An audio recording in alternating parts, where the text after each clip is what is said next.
So I've got a sort of a specific tactical question related to a B2B service. And very briefly, the situation is that I work with typically online publishing companies. So companies that publish magazines and such. A lot of it's like specific trade publications, so print, but also online. And deals are closed on the phone. The work is performed virtually, so to speak. And so my highly specific question here is, what do you recommend, if anything, for invoicing and collecting payments, really to make it easy for the customer and for me? Is it recurring at all, or is it one-time invoicing? It can be. No. Okay. Yes. I was going to answer too quickly. Not typically recurring. There can be repeat customers, but generally it would be a once at a time. Well, who do you use as your payment processor for like credit card payments? Well, I haven't done it that way yet. I've done this in a very manual, old-fashioned way because I haven't jumped to anything. So I've accepted, like I've provided bank information for people to send me payments, but I'm looking to expand to use a processor too. Okay. So if I were you, I would do one of two things. So you can use Stripe for your payment processing, which is great because it has all the recurring, features that you need, but it's expensive. So if you want the simple way, but a little more expensive, then use Stripe. If you want something that's a little more headache and setup on the front end, but is cheaper, then I would use authorize.net with something like, I think it's Honeybook. So it's not just going to be authorized.net. You're going to need a payment processor as well. Mm-hmm. I don't remember the name of the site, but there's a couple sites out there that will shop around for you. Mm-hmm. What you want is interchange plus pricing. So Stripe and Shopify and all the big guys, they don't like that because interchange plus means you basically don't pay anything for debit cards, maybe a tenth of a percent, but you will pay 2 to 3+% for Amex. But most people use non-Amex or debit cards. And so Stripe makes a ton of money when people pay you with a debit card, and then they make just a little bit when they use Amex or a credit card. So I would definitely suggest using authorize.net, which is like the gateway for your processor, and then finding a processor that will do interchange plus pricing and shoot for 0.25% or less. Interchange plus just means like cost, like the non-negotiable cost that they can't even get down, plus a fraction of a percent for their gross profit. Okay, that makes sense. And just to clarify one thing, I don't know if this would change your answer. I did include this information in what I sent to Heath, so you may have already factored it in. But I'm not taking orders on a website. Mm-hmm. So very old-fashioned way of doing business, I understand. But does that change your answer at all? No, I just think you should integrate some form of a website, like use Card, CARRD. Yeah.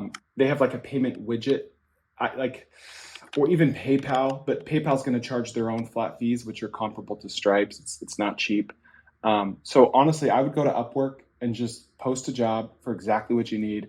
Like, I just need a simple website, an interface where I can send people a link to an invoice. You might not even need a website. If you use something like Honeybook, you'll just kind of use the software to send them a link, and then that link will include a way for them to pay that's linked to your payment processor through authorized.net.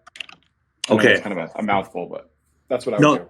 Not a mouthful. That's super helpful. I will look at that first. I'm not at the point where I'm running ads or doing any of the stuff that I hear a lot of people doing. So I'm starting without a site. So maybe that's a good way to do it at first. But I like your idea of Card too. So I'll keep that in my back pocket. Awesome. Well, glad I could help. Thank you so much. Yep. Have a good day. Heath, thank you.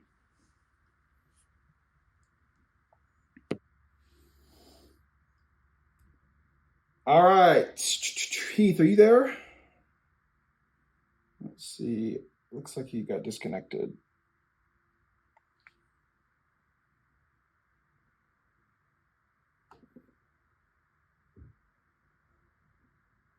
All right, there you are, Heath.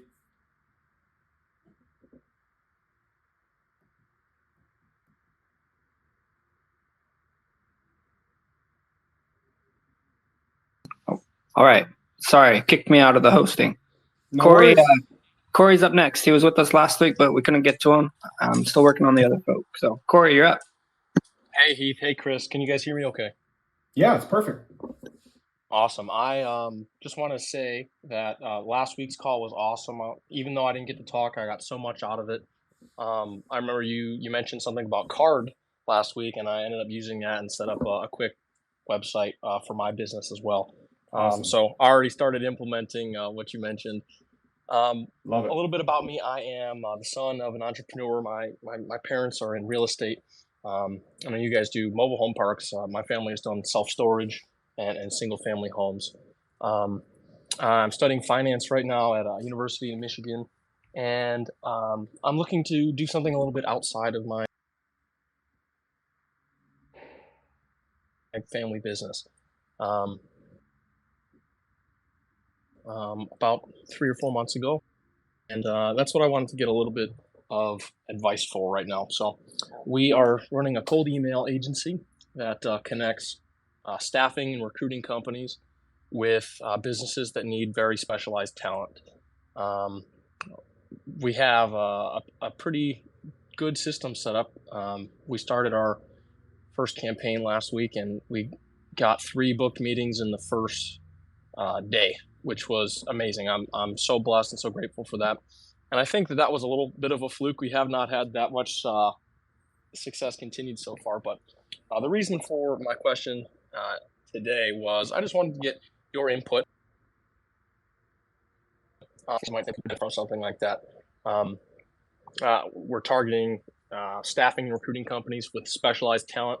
We want to connect them with businesses that might benefit from that. Okay, so you did break up a couple times there during critical points. So are you running a cold email campaign for your agency, or you have a cold email agency for staffing? So it's both. The cold email is both my method of collecting my clients and my method of connecting my clients with other companies. Okay. And what exactly do you sell? So we've got a couple different ideas right now. So the first thing that we're running with is connecting a staffing and recruiting agency with a company that would need specialized talent. So for example, we talked to a couple different businesses. They do they find people who have very niche knowledge in law, for example, or in the medical field. So connecting the recruiter, that would be our client, with a company that they can fill a space for. Okay. And then what is your revenue model? Well, that's something we haven't got to yet. We have made an idea for that, but we haven't sold anything yet. What we're thinking is a flat fee for setup. We're thinking something very cheap to start off, maybe $500 for the first month as like an onboarding and a technology fee to set up the campaigns, and then a price per booked meeting. So we're thinking $500 for the setup and everything, and then $300 per meeting set up with a client. Okay. So it's a cold email agency targeted at recruiting and staffing companies. You're helping them find customers with cold email, right? Correct. And did your question revolve around pricing or around strategy? I can't remember what your exact question was. You know what? The question was trying to figure out who might benefit best from that. I'm thinking that like targeting a law firm is an okay idea. I'm just curious if you had any ideas about other companies that could benefit from very specialized talent. What made you choose this industry? Is this what your background is? It's not. My parents are in real estate. Yeah. They Okay. do self-storage. I wanted to do something a little bit outside of that. I can always come back and work at the family business, but I wanted to take my stab at something new. The reason I chose staffing and recruiting is because I had a phone call with someone from my local area who is doing a very similar business model that I met on Twitter. And he mentioned casually, hey, you should reach out to staffing and recruiting companies because specialized labor is something since COVID has been a little bit harder to find. And he told me that they make crazy money. I've talked to 2 or 3 different companies who do staffing and recruiting. One lady said that between 15 and 20% of their first year salary, which can be like 50 to 100 grand as a commission for them. So we wanted something high ticket, something that's going to be valuable to the customer, that we connect with that business. Okay. All right. Got it. So I love the idea. I love that you love that it's high ticket. If I were you, the only way to truly know what vertical to attack is to start in batches of 5. I love the legal industry. Do you know specifically if you have any competitors doing this in a specific vertical already with success, or are you just kind of taking a stab at legal? Well, I know that the mechanism works. I know that using cold email as a mechanism to reach staffing agencies works. And I know that using it to connect the 2 businesses and book meetings would work. I don't know specifically the legal aspect of it. I'm not sure about that. Okay. So have you named the business already? Yeah, but it's always subject to change. Yeah. Okay. Yeah. So always subject to change. If I were you, I would name it something broad, right? And start with 5 different industries. And I would do a campaign of what are you using for your software, for your cold emailing software? Right now we're using Smart Leads for the sending software. We use Microsoft for the email accounts, and then we use ListKit in order to get the leads. Okay.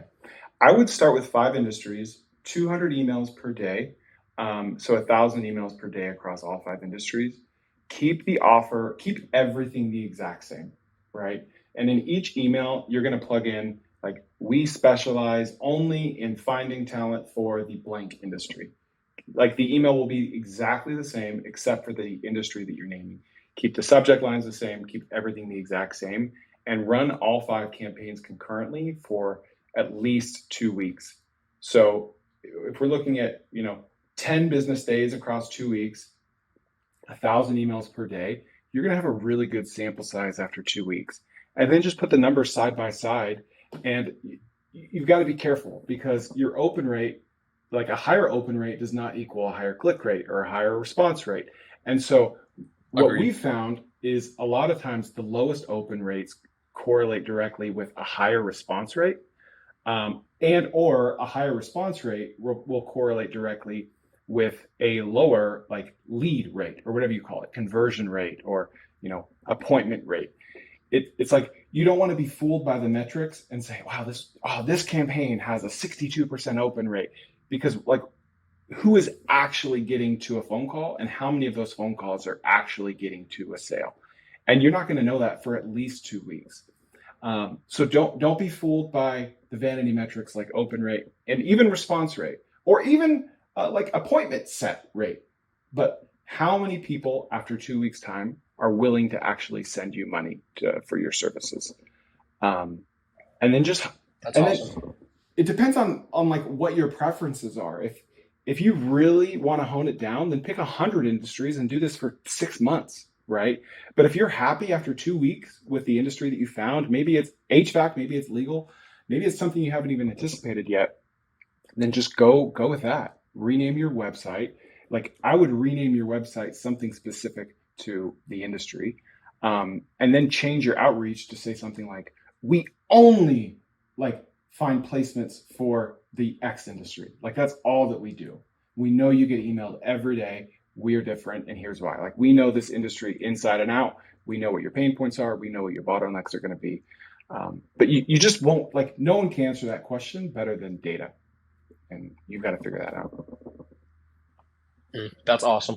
Okay, I'll start the split test. That was really interesting. I know, like, testing different like different body copy for the email, but I didn't think about split testing across industries. Mm-hmm.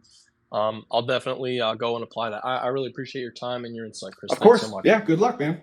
Cool. Thanks. All right. Thanks, Corey. A little bit up to any other listeners now. If you want to ask Chris an advice, just hit the request to speak, and we'll do it. We'll pull you in and get you any advice from Chris has for you. So I'll just watch for any of those requests. Oh, here we go. We got, Cameron asked, but then he dropped.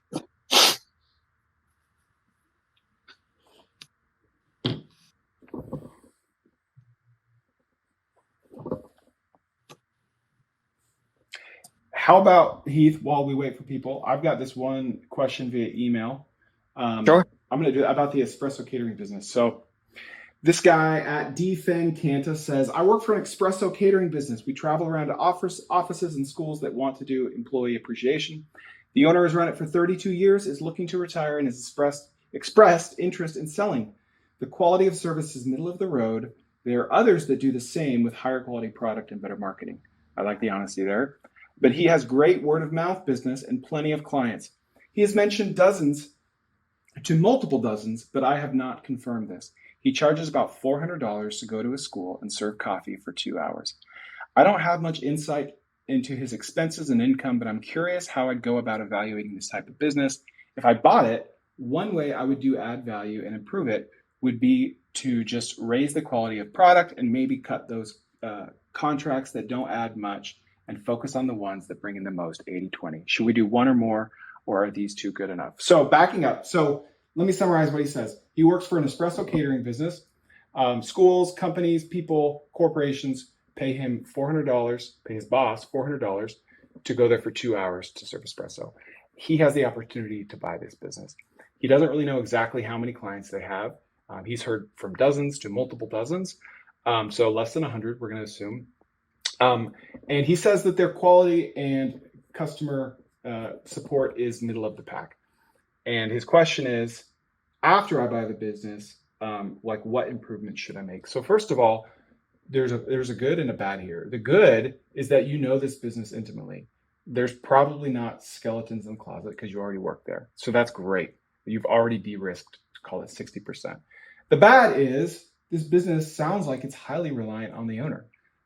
So who knows how much of this business is coming because they want to see the owner's face again because they like him and they've known him for 32 years and they've used him for 32 years and they're just doing it out of habit. And so if someone else takes over, even if it's someone that already works for the company, to be determined if they keep ordering at all. So I would think that that risk is even bigger than the offset risk of already working for the company. So net of net, I think that this is a risky proposition, maybe even riskier than just going on biz buy sell and buying the same company. So let's say you do buy the business and it goes okay. I think there are ways to mitigate against that. Dave Ramsey, for instance, he talked about NDR, non-Dave revenue. They're trying to move him out of the company. It's a $400 million company that has historically been highly reliant on him. And he says today, 70% of their revenue comes from non-Dave revenue, people not named Dave. And so if I were this guy wanting to buy this business, I would start a 6 to 12 month plan to move the owner out, working alongside the owner, meeting his contacts, following him, shadowing him. Just because he works there doesn't mean he necessarily is shadowing the owner at all times, and letting all of the customers know, especially the recurring ones, that a transition plan is in place. Because if he's willing to be patient and wait 6 to 12 months, then he can largely de-risk. And by the time he takes over, it will be a surprise to no one. And he can just keep crushing it. And then at that point, it doesn't matter what improvements he makes because he already has a great business, even if he doesn't change anything. So I didn't answer his direct question because he wanted to know what improvements should he make. I think you should start with customer service. I think if the quality weren't good, then he wouldn't have so much repeat service, but he just needs to brand himself as the younger guy that just really cares, that wants to do great by his repeat customers, and he doesn't want to let them down, and he has big shoes to fill, yada, yada, yada. That's what I would do. So hope that helps. Awesome. All right, we have Anthony wanting to ask you a question here, Chris, so I'll add him in. If Twitter will work with me.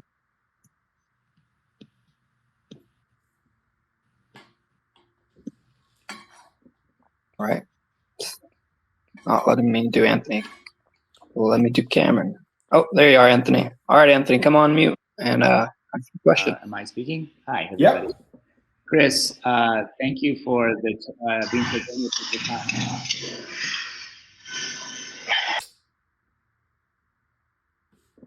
We can't hear you, Anthony. Okay, Are you sorry. there? Yeah, I'm Okay. here. Okay, thanks for your time, Chris. I'm in income tax, 4 seasons, so relatively new. But it's tax season time, and I'm trying to grow my own client base over the last few seasons, and I've kind of plateaued out. I'm not getting a lot of referrals. I'm hearing that I'm giving great service and getting good reviews, and people are always coming back. I saw about the Ramsey lead buy, but that's kind of out of my budget. So yeah, I threw up a site on Card. I'm not too keen to collect data on customers because of regulatory issues or accept a lot of payments through a website, but I get the tech stack. And I can offer like some consultation, maybe paid consultation, Stripe links. I've played with that, but more about like outreach marketing and kind of growing this business. To get more income tax clients? Correct. But specifically individual and self-employed versus, higher ticket clients where I would need EA or CPA, which I'm not planning on getting, as I'm kind of too far down the road age-wise to go back to getting a degree. Okay. So what does your average customer look like today? Is it a business owner, like you said? And if so, self-employed. Yeah, average is self-employed, maybe a newly self-employed person, like maybe getting Uber income for the first or second year, real estate agents, and then healthcare professionals. Okay. And what is like an average ticket size? Like what amount of gross revenue can you expect from each client? Yeah, gross rev on a yearly basis. Per client? Yeah. Yeah, gross revenue before expenses around 350 to 400. Okay, and that's basically every year. Per customer, yes, every season. And what does your churn look like? How long are people staying with you on average? Zero. Very little. I've had one client who just didn't return. Other than that, I've retained all my clients out of 15. Okay. And what percentage of your business do you think you could grow before really having to invest in the business? Like what percentage would you like to grow realistically? I mean, the total revenue is quite small, so it's not money that I use to live on per se, because I could reinvest what I make per season into it. Okay. And what do you use to? Is this not your main thing? What are you using to live? Well, I do. It's parallel. Former recruiter. So I pinged Corey because I have some insights for him. Recruiting in overseas in China and Asia for design positions. So I still do a bit of that. And then I work for a nationwide tax preparing software platform, and I do like product help on that online, remote. Okay. Are you able to leverage that experience with the tax preparer to acquire new income tax customers? Yeah, I can't like fish for clients through them directly. So I did join Intuit's new revenue share, 50-50 revenue share. So whereas they drive traffic to you and you do a 50-50 rev share with Intuit. But that's a pilot program, so there's no data to go off of. Okay. And of all your customers, which customer profile do you like the most? Like what type of customer would you like to get the most? Self-employed, maybe at the most complex level, maybe in a partnership, but preferably sole proprietor, and 1 to 3 businesses, maybe some passive income through real estate. And on an industry basis, do you like real estate? I'm agnostic about it, but they have unique, specific needs. And so one of my clients kind of pushed me towards that because that was her situation. But I like clients who are organized and have records. Yeah. Makes your life easier. What are your clients mostly local or nationwide? Mostly clustered between Oregon and California, but I reside in Arizona. Okay. So you don't have a website then, correct? I do. I just added a card site. I just popped one up, correct, with my domain taxzen.pro. Okay. Do you get any referrals from people? No, I have not. Surprisingly, well, not through my own client list, no. But when I was working at the Jackson Hewitt tax franchise, yes. In fact, we grew year over year was mostly referral. Okay. So if I were you, I would start brainstorming. Let's take an Uber driver or a real estate agent, for example.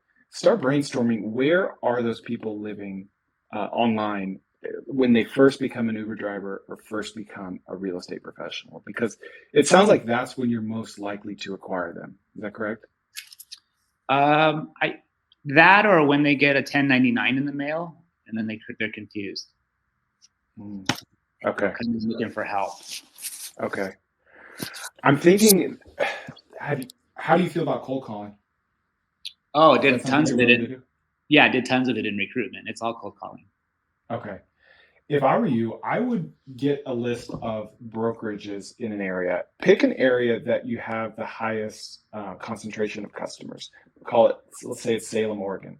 I would get a list of real estate brokerages there, and it's great because you can get their numbers super easily. We talked about this last week, and I would just cold call the brokers and say, hey, this is who I am. I do tax prep. I do income taxes. I specialize in real estate agents. I've basically never lost a customer, at least due to dissatisfaction. Do you have any new agents that might need help with this? And just be very transparent. Be like, we have a bunch of customers, or I have a bunch of customers in Salem, Oregon. Like, I know the industry, or I know the area. Do any agents come to mind that might need help with this?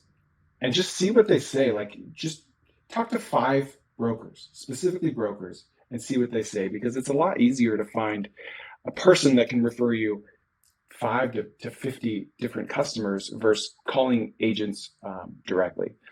Another thing you can do is go to Zillow and just start browsing. You can do this yourself, or you can do this at scale, and sort by the date they were added to Zillow or Realtor.com or wherever, or sort by the lowest number of reviews. And those are either going to be brokers or agents that are brand new to the business. And if you can find someone, ideally, you can find someone that is new to the business and has a disproportionate amount of reviews, that's probably going to tell you that they're like a rock star. Like, they're new to real estate and they're crushing it. Because let's say you learn in Salem, Oregon, the average agent has 5 reviews total, and you found 3 that have been at it for 6 months and already have 7 reviews. Like, those would probably make for a great client.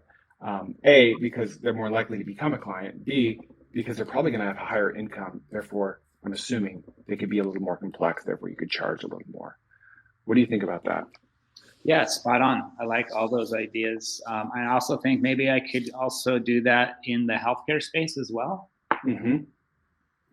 Oh, yeah. Are you familiar with what BCBAs are? No, I'm not. So it's a board certified behavioral analyst. I don't know. Pretend that's true. Don't look it up. But it's basically the license that you need to open an autism clinic. And what's great about BCBAs is that they're publicly listed online, and their license renewal date is listed online. And it's a super in-demand profession that is growing double digits year over year. And so anyone in the world can see when there's a new BCBA, and they're going to make good money. And it's all like their cell phone is listed online in every state. And so you could even say, hey, like, I assume that you have someone in your family or life with autism. You could refer to that and say, hey, like, I hear great things. You're doing great work. And I want to help you. I want to help you with your income tax. Do you have anyone already doing that? Great. Or dentists. I assume that, being publicly listed in the healthcare space is more common than not. But all their data is right there. And I bet they've never been cold cold called by, a savvy recruiter who's comfortable cold calling that now is selling income tax services, right? Like that's just not a cold call people get, which is good for you. Yeah. Thanks, Chris. Yeah. Amazing journey, and just keep doing what you're doing. Thanks. Thank you again. Thank you. Cheers. I appreciate that. Right. Thanks, Anthony. Just a reminder, everyone, anyone's welcome to get some advice from Chris. The things that he's happy to help with are how to grow a business, should you start or quit a job or business or not? Is this a good business idea, or partnership help, employee help, or even if you just want to brag about how awesome your business is, we are welcome to have that. Just you can hit the request to speak button and I'll add you in and we'll get you going. So anyone's welcome to do that. Best Texas barbecue restaurants, all of the above, best emo bands from 2003, also known as the best year for emo music. Yeah, why Teslas are superior to internal combustion engines. All the above. Absolutely. I want to hear all of it.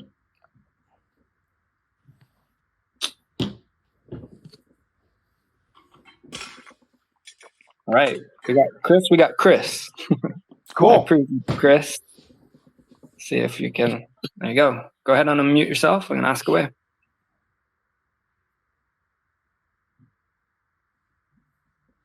Hi, Chris. Can you hear me? Yes, sir. Hi there. I work in the software space as a software engineer doing contracting on a sort of 6 to 12 month basis. I'm looking at what can I do besides just selling my time. Previously, I've created online courses that have done reasonably well, like low 6 figures. But I'm interested in maybe buying or selling something. So I've been looking at stuff on acquire.com and flipper.com.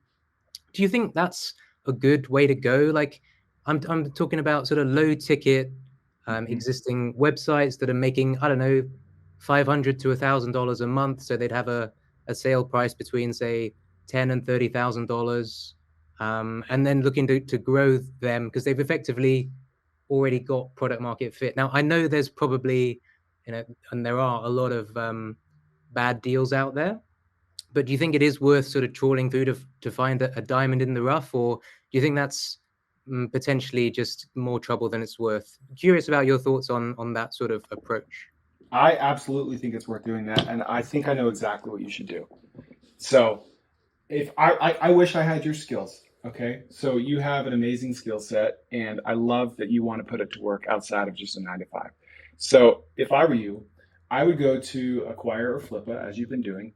And I would find some sort of a SaaS product. Maybe it's a plugin or a Chrome extension or just a SaaS product on the WordPress site or whatever. And find one that fits these criteria. It's low ticket, it's really cheap, and it has very low churn.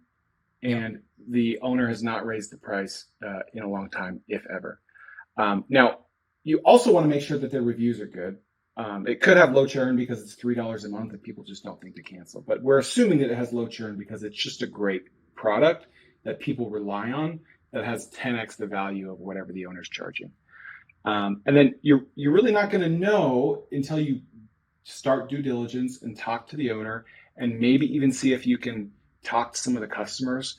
Like ask if he can show you his customer database that's anonymized. Maybe just partial email addresses, and just pick out 5 at random and say, can I talk to these guys? Can I just say like, hey, I work with owner name and I'm doing an audit and I just want to see how happy they are. Get them on the phone and ask them like, how integral is that product into their life? Like how much do they rely on it? Is it top of mind? Did they just forget to cancel, or somewhere in between? And if you were to buy something like that, raise the prices. If you can A/B test it, even better, right? I don't know what the platform looks like, but if you can take a 10% of the customer base and raise the price from $5 a month to $30 a month and maybe 10 to 20% churn, like, wow, you've got a winner, right? I would take another 10% of the customer base and raise it to $50 a month. And maybe the same percentage of people churn, or maybe 80% of people churn. And you think, wow, okay, I found the sweet spot. I found the pressure point. I would do exactly that. You're going to de-risk partially by asking these questions and going into it with that strategy, but you're not really going to know until you get in there, you actually buy the thing, and you raise prices. And then literally, like, you could talk about improving features and all that, but just raise the price. That's it, and just keep it going. Yeah, that definitely makes sense. One follow-up question. What do you think about businesses like websites that are making money majority through AdSense, like, Google Ads? Is that just too much of a tricky type business? Do you prefer the SaaS sort of sites instead? I don't mind that at all, because there's a huge opportunity to turn off AdSense and turn on like a more niche or boutique, what's it called? Like ad tech platform. Because AdSense is like the lowest payer out there. So if they're wholly reliant on AdSense and you can buy it at a decent multiple, then it's really the same strategy. Instead of raising the price, you just swap AdSense to a provider that I can't remember the name of right now. But that's something that, do you follow James Camp at all? No, I'll check him out. What is he, like a AdSense kind of guy? He's like he buys small SaaS products and does exactly what we're talking about. And probably 80% of everything I told you I learned from him. So he's pretty active on Twitter, James Camp. And I would do an advanced search for James Camp and look for times that he's talked about AdSense, because he's specifically mentioned this strategy before. Awesome. Chris, I love what you do. Thanks so much for your help. Really appreciate it. Thank you. Yep. Hope this helps. Right. Thanks, Chris. I approve Jack here. We got Jack coming in now to ask some questions.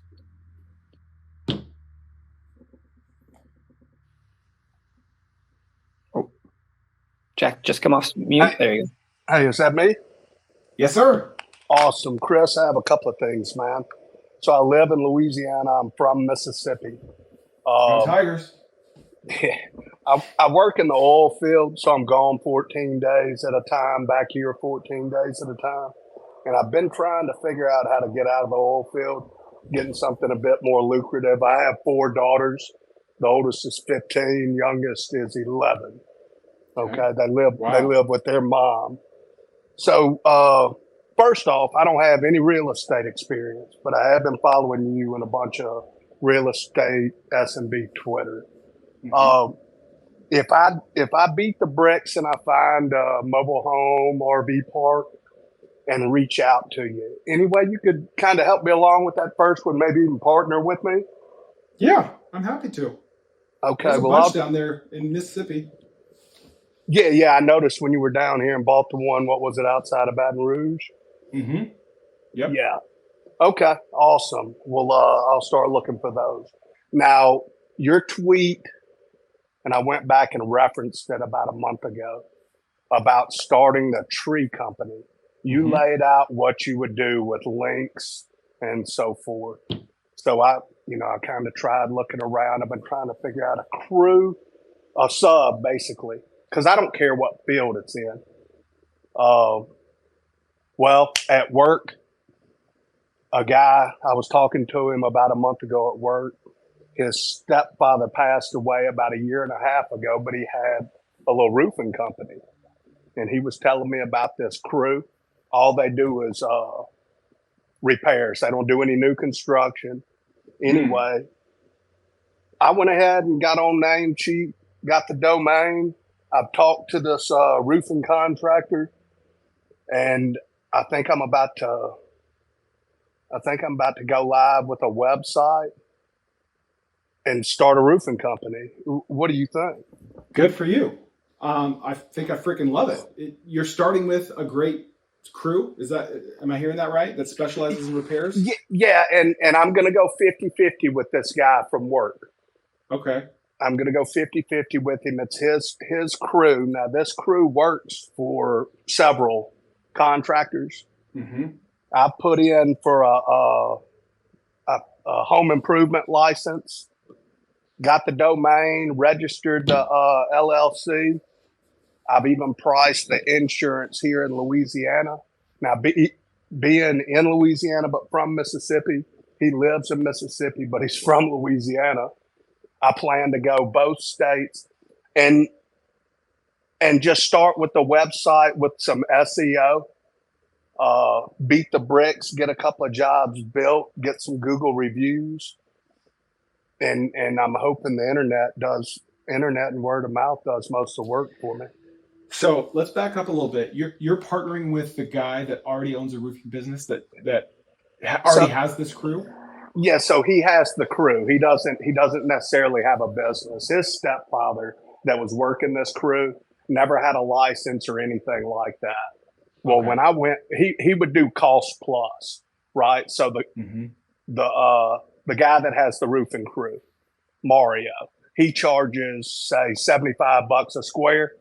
This guy's stepdad was just telling the homeowner, go buy these shingles from this place, and then you're going to pay me, $125 a square, whatever it was. Mm-hmm. And that's how he made his money, was just tacking on top of the labor. Okay. And you want to partner with him. Why do you want to partner with him? Just because he knows this crew? Yeah, it's his crew. We were talking about getting out of the oil field, trying to figure out a company to start, and then he brought this up. Do you trust him? I do. Okay. How long Absolutely do. 3 years. Okay. And how active is he going to be in the business? Pretty. He also wants to get out of the oil field. I mean, that's what we've been talking about. But he already has a couple of jobs lined up. Okay. So you guys are both going to have like equal roles with regards to activity? Yeah. And we both have ties to Louisiana and also Mississippi. Okay. Okay. All right. So here's what I think. I think you should spell out your operating agreement very clearly. That's something that's easy to overlook. And I would find a third-party mediator just in case, since you are an equal 50-50, just in case you can't agree on something. Obviously, legal documents are planning for the worst, planning for the outlier events. I assume would he agree on a mediator? Absolutely. Okay. So find a mediator, someone that either both of you know, or preferably someone that neither of you know. Just literally hop on Google side by side, find a mediator. Yep, looks good. Okay, that's the person. That'll be as good as anyone. Now, with regards to growth, I wouldn't count on SEO to bring you any results anytime soon, particularly because roofing is a super competitive industry when it comes to home services. Next to pools and just home building, it's about as high ticket as you can get. And so that's, smart people have taken notice. And there are companies that are dedicated solely to generating leads for roofers for that reason. So unless you invest a lot of money in SEO and are willing to wait like 3 to 9 months for results, I wouldn't count on SEO. But that's not to dissuade you from starting this business. I think it sounds like a great business, especially if you already have an affordable, reliable crew, because that's like 70% of the headache. Did you have any other ideas for finding jobs? And did you want to specialize in only repairs or do replacements as well? Oh, no, he does replacements. I'm sorry if that wasn't clear. He just doesn't do new construction. He does full replacements and repairs, but he's shingle. He dabbles in the metal roof. I think the new construction would come down the road with other crews and so forth and so on. I just want to get started with this crew. I've been trying to find a crew in anything around here where I live. And then boom, I have a crew that just happen to roof. I don't want to take too much of your time. I appreciate it. But you're good. And you're going to see a listener here. His name's John Moore, and he does a lot of roofing lead generation. He can help you with that. Think of some ideas. I know that he set up a good referral system with realtors, and this is in Utah, so there's no competition here. He could probably give you some good tips on getting referrals from realtors because he's been in the weeds on that. Okay. Before you let me go, going back to that, do you think I need to hire a salesman? I mean, me and the guy that I'm partnering with, I wouldn't say that we're the best salesman in the world as far as door to door or walking into a realtor's office. Do you think I need to hire somebody like that as opposed to relying on the SEO? No, I think you need to start off being your only salesman so you can really learn what the objections are, learn how to do it. Even if it's not your forte, that's okay. like whatever discomfort you have in selling will be partially offset by the passion that you have for this business that you own, right? And that's to be said for any industry. So I would get at least 5 jobs under your belt or under his belt or your company's belt combined and just learn what the objections are, because the chance that you're going to find just a killer roofing salesman that leaves his cushy job to come work for a startup is lower than average. So when you do find a salesman, it's probably going to need to be someone that's just young, dumb, and hungry that you need to train. And you're going to need those skills yourself to train. Even if like you don't have to be a salesman, you just need to know what the objections are and what the pain points are with these customers when you do talk to them. Got it. Awesome. Thank you. Of course. Yeah. Good luck and good for you for starting this business. Yep. Look forward to reaching out to you, man. Thanks for your time. Absolutely. Cool. Thanks, Jack. Awesome. I think we have, Chris, 20 more minutes or so? Yeah. Okay. So yeah, anyone who would like to get advice from Chris, go ahead and hit the invite or request to speak, and we'll add you. Again, looking for how to grow a business. Should I start or quit my job? Why or not? Is this a good business idea? Employee help, partner help, or just brag about your business? So I'll add you in. And while we wait, I think I'm going to teach everyone how to order most strategically at Chipotle. So there was a viral blog article that went pretty crazy a year or two ago, and that's not mine. I read it, but I have some better ways. So first of all, I literally have a spreadsheet where I track the weight of my Chipotle orders, if they're in person or if they're mobile orders. And I promise you, you're going to get about 23% more food if you order in person. All right. You want to get there to the front of the line. You want to smile. You want to ask how they're doing. And then right when they put the rice in the bowl, that's when you want to ask for extra rice. Okay. It's very strategic. If you ask at the beginning, then they're probably just going to give you the same amount of rice. You have to ask them after they've already put it in the bowl. Okay. And then you've got to get half meat, half chicken, half barbacoa, whatever it is, because they're going to give you about 75% of each, which means you get 50% more meat for free. Okay. Those are the 2 biggest things. And you want to make eye contact, because if they don't give you enough food, they're going to feel guilty as they give you a tiny bit of steak as you're looking in their eyes. It's all a big psychological mind game. I like it. All right. We got Gene here. Gene, why don't you come off mute and ask Chris your question? Hey guys, that's actually awesome. Yeah, you got to do it, man. You got to do it. Learning all kinds of stuff here. So I just had to chime in. I got a great question, I hope. But we're coming off the back of a SaaS caller and a Louisiana caller. And so my topic is SaaS in Louisiana. I've got a SaaS startup software company that's been in stealth mode for a couple of years. And we are ready to go hard at the market now. And so what would your recommendations be for finding lead generation? It's business to business software, very specific industries. It's not something like, I don't think SEO or even targeted emailing and stuff is going to be the best thing, but just what are your thoughts on trying to get out of the gate? We've got a paying customer for a couple of years. The software's been tested for a couple of years. That's just ready to get out and get sold. What is the industry? Like, are you able to say what you're selling? Yeah, I don't mind. It's law enforcement. Law enforcement B2B software, huh? Yeah, and there's two versions. There's law enforcement, and then there's private security groups. So there's all kinds. It's basically incident field reporting.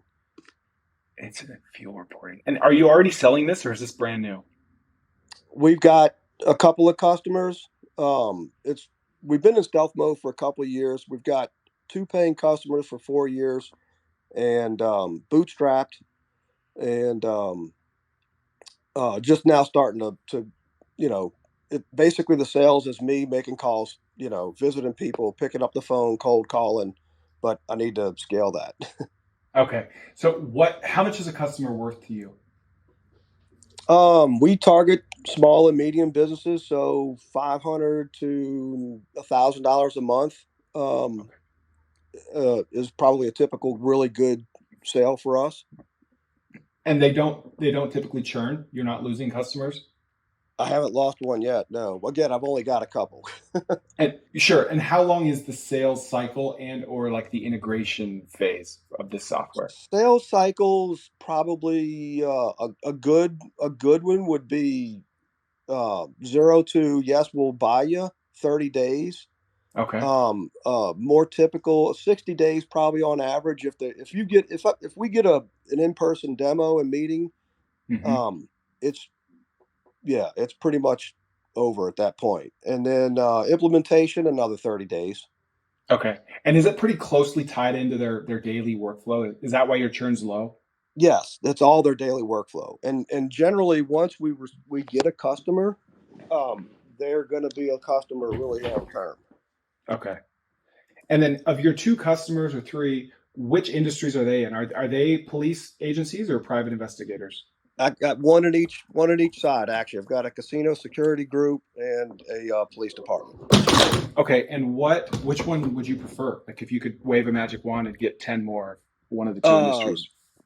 Right this second would be let me ask you this. Which one would I prefer? Like I could cash flow immediately on, or which one still takes more work to build out? Which is just a better net customer, all things considered? Right this second would be the casino guys. Because it's easier to sell to a private business than a government agency? Yes. And Okay. there's also additional things to build out and integrate and migrate old data and that sort of thing on the police side of things. Okay. It's just All a right. more involved customer on the police side. Gotcha. And what exactly is fuel incident reporting? What does that look like to them? No, How does it make their life better?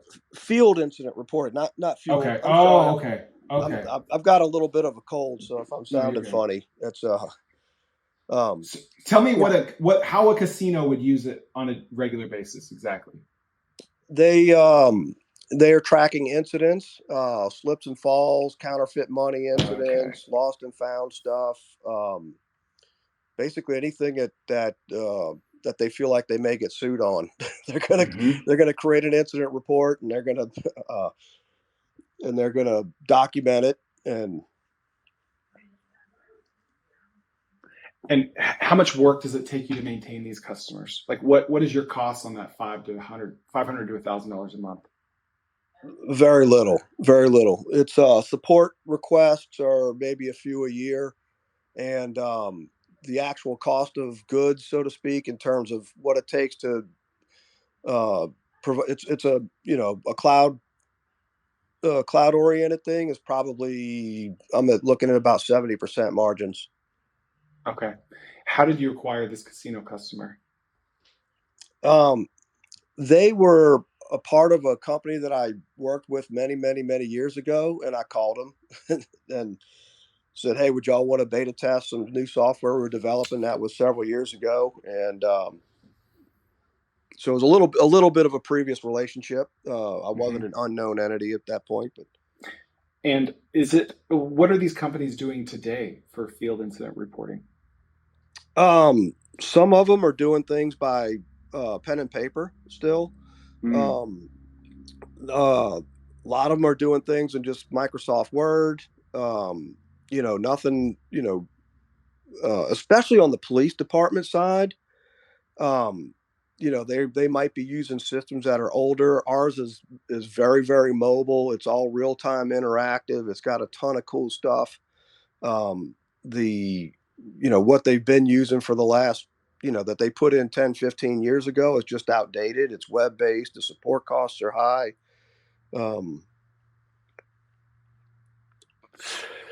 Okay. All right. I've got some ideas. So there are obviously a lot more police agencies than casinos, right? Yes. But is it fair to say that it's going to be easier to acquire like a smaller casino customer than a big one? Yes, and I would say a small casino with a hotel attached is probably the best. Okay. Not like these little like drive-in casinos at a gas station or something. I don't. Okay. If gas business here, I don't mean to step on you, buddy, but do you watch The Office? Actually, sporadically, yes. Okay, so there's an episode where Michael fires Pam as a joke, and it's a joke firing, and it's hilarious. So here's what I think you should do. I think you should use direct mail. I think you should find someone, maybe a VA, maybe outscraper.com, to get you a customer database. Start with casinos. And I would send letters, like formal letters, to the owners or managers or whatever the title is of the person that's going to be buying from you, or the title of the person in charge, right? Maybe it's general manager, maybe it's owner. And I would send them a really scary looking letter with like big, bold red letters on the outside that says something like lawsuit enclosed, or you're getting sued, or something scary. And I know this is untraditional, but you want to get them to open the letter, and they will definitely open the letter. And they open it, and they see it like right in the beginning, like, just kidding, calm down. But this could happen to you if you're not properly documenting your incidents. Like, have you ever had a slip and fall? Of course you had. Have you ever had an employee that was fired that was angry about it? Of course you have. Like, and I would list out the things that you know that they're doing. Maybe it's Microsoft Word. Maybe that's the standard. Maybe it's pen and pad. List those out. Just like, this is a fear tactic, right? Let's call it what it is. And say, please don't tell me you're using pen and pad. Please don't tell me you're using Microsoft Word. Like, what happens when your computer dies? What happens when your hard drive crashes? Is it in the cloud? Like, what happens when your piece of paper is thrown away? Like, that little incident that was an afterthought that 9 times out of 10 nothing happens with, like, that is an insane liability to your entire company. Like, one lawsuit could bring down your entire company. And you don't want to word this too harshly. You want to kind of lead with humor, and then kind of make it a little more serious. Yeah. And then just have the call to action, your phone number, QR code, website, whatever. And statistically, most will never do anything. But at that point, you need to start calling them, a week, 2, 3, 4 weeks after they get that, and just blow up their phones until they answer. And reference the letter, own the letter, apologize for the letter, and then ask them, like, are they interested? Gotcha. That's definitely a method. I hadn't thought about it. I have had somebody do some a bit of lead gathering and stuff. So I've got a list of kind of where you start, a list of some names, some casinos, primarily in California, which is where my first customer is. And so I've just been calling them myself, but that just doesn't scale right now. And calling them myself, but then also getting lists in Arizona and lists in Kentucky or whatever else. You said you feel like a VA is the way to go, maybe to work on that? I do. Or just outscraper.com. I mean, because all these casinos are listed on Google Maps. Even the police offices are listed on Google Maps. So just, you need their address, which that's the easiest thing to acquire. Yep. And the thing with cold calling is like, or cold emailing or any cold outreach, is you have to nail the timing. But what you're going to do is manufacture the timing. Gotcha. Right? Like, this letter will put the fear in their head, which will mean it's now time for them to solve this problem that they didn't know was a problem before they got your letter. So manufacture the timing, and then do the cold outreach right after that thought is planted in their head. I like it. Well, outscraper.com. I'm gonna check that out. Appreciate that. Yeah, of course. Good luck. All right. Anyway, awesome, guys. Thank you. Yep. Thanks, Gene. Yep. All right. What do you say, Chris? Got time for 2 more? 1 more? Do we have anyone waiting? No one waiting currently. All right. Well, we can wait a little bit. I don't know if I have any more Chipotle tips. Like, I have exhausted all of my expertise already. We've got Suraj here, right? Yeah, I just approved him. Hopefully it works. Oh, there you are. All right, Suraj, you're up. Thanks. I don't know what happened, but it looked like I got kicked out, and sorry about that. But I'm a tech guy. I've gave up my job in 2022 at a big tech company, and just wanted to look for different businesses to do. So I've looked through a bunch of different either franchises. I tried starting a tech startup, but something that's been really scratching my itch lately is like home decorating. And one thing I've noticed, I've known people that have done Christmas lights, and they make quite good money, if you can nail some good contracts within your city. But one thing that I've noticed that I've been wanting to do with a buddy of mine is it's Ramadan coming up, and a lot of people need to decorate interior wise. And I've been thinking about a way to do maybe something from Diwali, Lunar New Year, and Ramadan, which usually happen every year sequentially. So that's about 2 quarters of decor. And a lot of people would probably go over to Christmas lights, but it's coming up next month. And I'm thinking about a way to do that. I know it's kind of asset intensive with a lot of decor that you have to buy, but it seems very doable, at least good margin wise. Mm-hmm. And is this stuff that they would decorate outside their homes then? So that's the thing. I think it would probably be more of an interior play, just because I know HOAs can get kind of dicey, and I don't want to be on, the news or anything for anything like that. So well, probably you do want to be on the news. That'd be good customer acquisition. Yeah, I grew up in Texas, and we had some issues for some holiday stuff in the past, so like for Easter. So is this something that people are paying for right now? No. That's the thing. It just people do it on their own.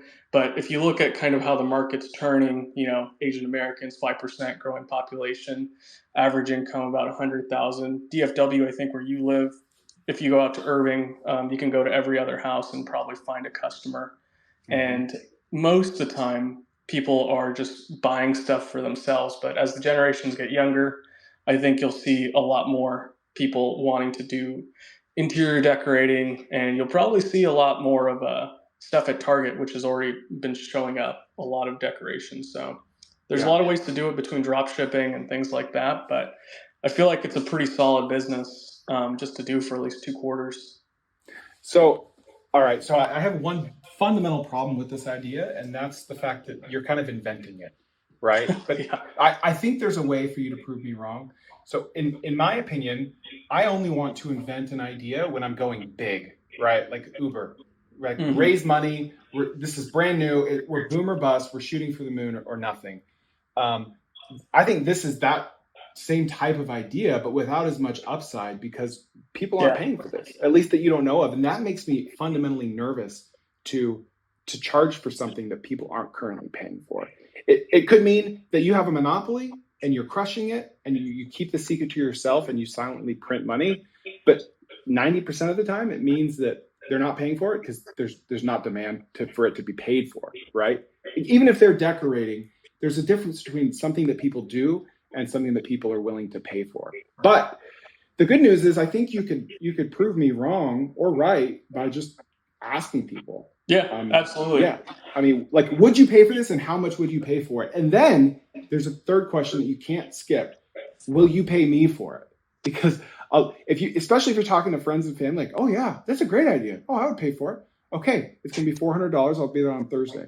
Oh, well, so you have to ask, like, you literally can't know the true intent or the true outcome of this business until you pitch them at the end of the survey. Or else totally. I definitely agree. First step was outreach, but just wanted to get the feasibility on kind of home services in general. And I know it's very seasonal, but some of the folks I know that have done Christmas lights, they're raking in $200K a year.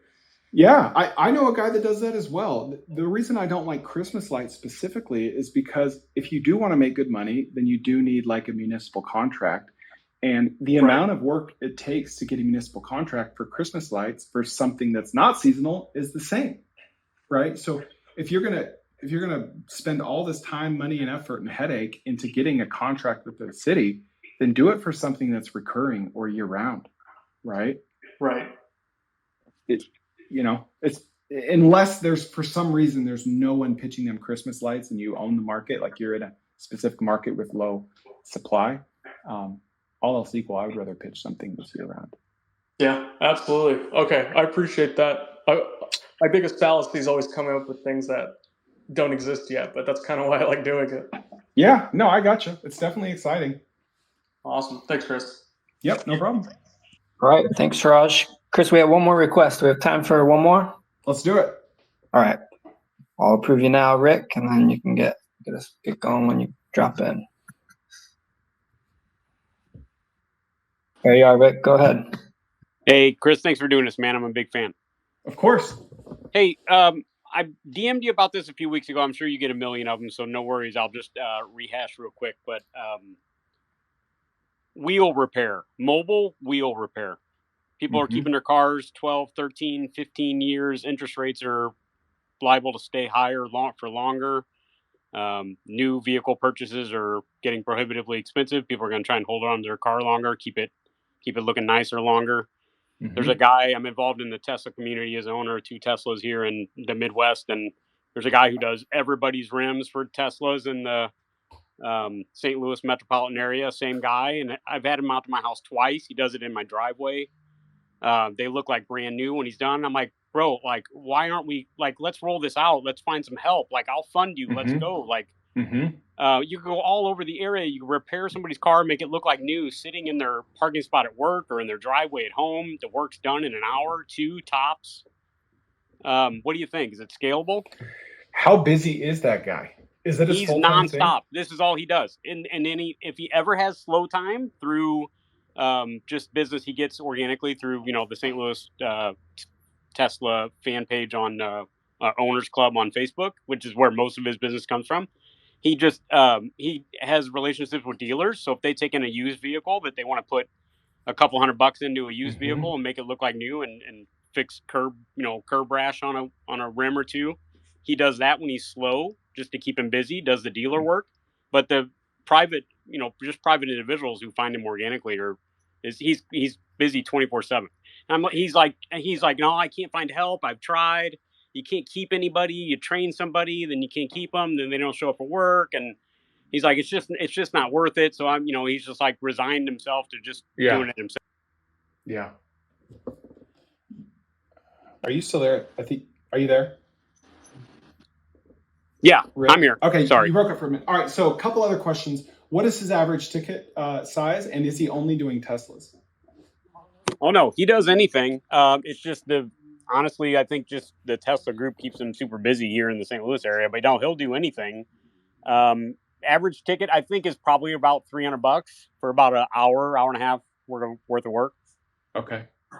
Is that what you paid him? And he does a good job, like you can't even tell? It's unbelievable. If I sent you pictures, you'd never know. And my rims are powder coated, and both the vehicles he's done for me, you'd never even know they looked like they just rolled off the showroom floor. Okay. All right. So I've got everything I need to know. I love this business, and for so many reasons, and I could be biased, so I'll just put it all out there. So first of all, my mother-in-law was in town 2 weeks ago, and bless her heart, I have a Model S, and I let her drive it. And she floored it over a pothole, and I have the upgraded wheels, like the Arachnid wheels, and she popped a tire, and I was very angry because I'm like, I read in all the message boards, like, these wheels are so sensitive, like, so I know where every pothole is in town. I like, my car has never touched anything. Like it has never brushed up against anything, and so I was a little angry. And so she popped 2 of my tires and she bent the wheel. Discount Tire told me it was bent. It doesn't look bent. I couldn't tell it was bent, but they're like, you're going to have uneven wear on this one rear tire. I still haven't fixed it. I don't know if he does bent wheels or just curb rash, but that's not the point. My point is, like, I know there's demand for this, and it's not just because of my sample size of 1. It sounds like there's insane demand in St. Louis. I love businesses that are built up around Tesla because I don't know what it is about that fan base. Like, they are rabid. Yep. Like, if I tweet about Tesla, it goes viral. Like, I don't know what it is. Like, I like my Tesla. It's great. Sure. But even I don't get it, right? It's the most polarizing car brand out there, and it's not even close. And so their growth is clearly insane. They're dropping prices. They're putting out a bunch more cars. I think one could crush it only doing Tesla, starting that way at least, even naming the business like Bolt Wheel Repair or something. Yep. And then as you expand and you do non-Tesla vehicles, no one cares that it's called Bolt, right? You just change the copy on your website to say you do all vehicles. But I'm surprised this isn't more of like more of a thing, like pressure washing is a thing, right? I feel like it's the secret's out. maybe. And I just don't know many other spaces. places in terms of ROI for car ownership where, and especially when we're talking about Teslas, Chris, they all come off the factory with black rims now, like you curb rash them, like it's an eyesore immediately. And just the ROI you get for somebody to come to your house and do it in your driveway or while you're parked at work, just sitting there anyway, a couple $100, $200-$300, and it looks like new again. Well, and here's the thing, mobile tire replacement and tire repair is also becoming more and more of a thing. Yeah. There's franchises with vans growing like crazy. And so if you build a customer base over a couple of years, then you can start doing tires as well, right? Why not? I've always wondered around Tesla too, speaking about, how rabid Tesla fans are. Why aren't there some young enterprising kids out there somewhere who are washing cars at superchargers? Oh.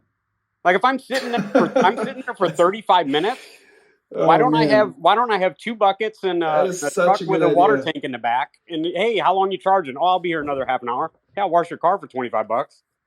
Rick, I apologize for not seeing your DM because you're like a good tweet gold mine. Like I'm getting so much content from this one segment. That should totally be a thing. I don't know how it's not. I mean, eventually maybe somebody from the city or municipality, wherever the charger is, will come run you out of there. But for crying out loud, you could probably wash 10 cars a day at one supercharger before you get run out anywhere. Not just that, but a lot of Tesla owners, myself included, are afraid to take it through an automatic wash. Yes. Yeah. So mine's always dirty for that reason. Yep. Like, and I hate washing it. There are products, like Optimum No Rinse, ONR, most people call it Optimum No Rinse. You don't even you don't have to rinse it. You just have a 2-bucket system, one with clean water, one with the dirty water. You don't even have to have a power washer or a power wand or spray hose or anything. That could be an upsell at the superchargers. Exactly. Right? Man, that is a good idea. I'm all in on that idea. All right. Yep. You validated everything I came to you for today. Okay. Good. Have a great weekend. Thanks, Rick. You too. Thanks, Chris. See you, man. All right, Chris, why don't you wrap us up? All right. Well, thank you everyone for joining. This was fun. I enjoyed it. You are satisfying my curiosities, and let's do it again next week. So we've got 8 more of these. This is a 10-week test. And if we're growing in 6, 7, 8 weeks, then we'll keep it going. If not, then I'm going to shut it down. But thanks for joining anyway. Love you guys. Thanks, everyone. Bye.